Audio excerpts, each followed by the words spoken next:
So thank you for being so vulnerable on that and Absolutely. sharing that. So I want to get into another heavy topic, if that's okay with you. You have experienced a significant amount of grief in your life, Hmm. with losing family members and things like that. And so obviously I've been with you, like I said, for 20 plus years. And so I've seen you go through that. But the strength that I have seen in you through all of that has just been remarkable. And I say that because dealing with loss is not easy on any level, Right. right? But you have lost a significant amount of family members. And I want you to kind of, this is going to be more of a two-part question, is kind of talk about like, how are you doing with all of that? And kind of also tying into therapy as well, Hmm. because I think therapy is everything. Yes, um, absolutely. as we all know, it is Yes. everything, for everything that you need in your life.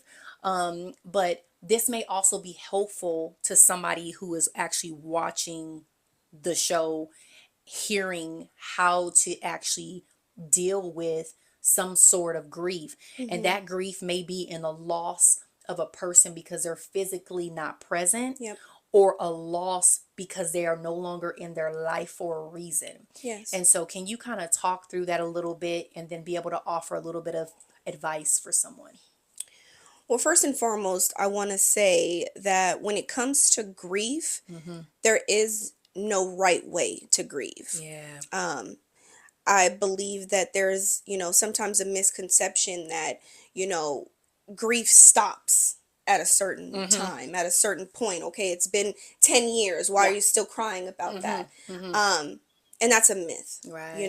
That is not true. Grief hits you at the least time that you're expecting it to hit you. Yeah. And I think with me, you said the word strength. Mm-hmm. For so long I carried that word as like a some sort of like accolade, like Mm. some sort of like honor. It was such an honor to be so strong all of the time. When Mm. my friends would tell me, you're so strong, Yeah. like I used to feel like I had to be strong. And it Mm. wasn't until I started going to therapy where I realized that that was more of a burden on me, Yeah.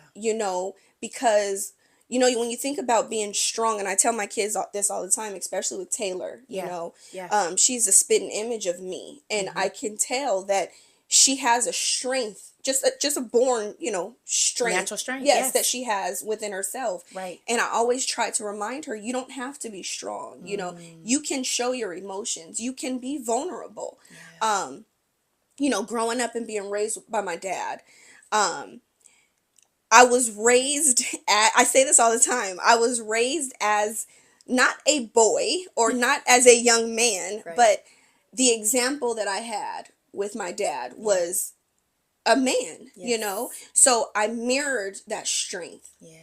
And even when it came to my grandmothers and my aunties, like the women in my family, my cousins, they had a certain strength about them that Mm. I watched and I felt like I had to mirror. Yeah. And when I started losing people all the Yeah. way back in 2010 is when I lost my grandmother that raised me, my mom's mom. Mm-hmm. That was the first real loss that I had.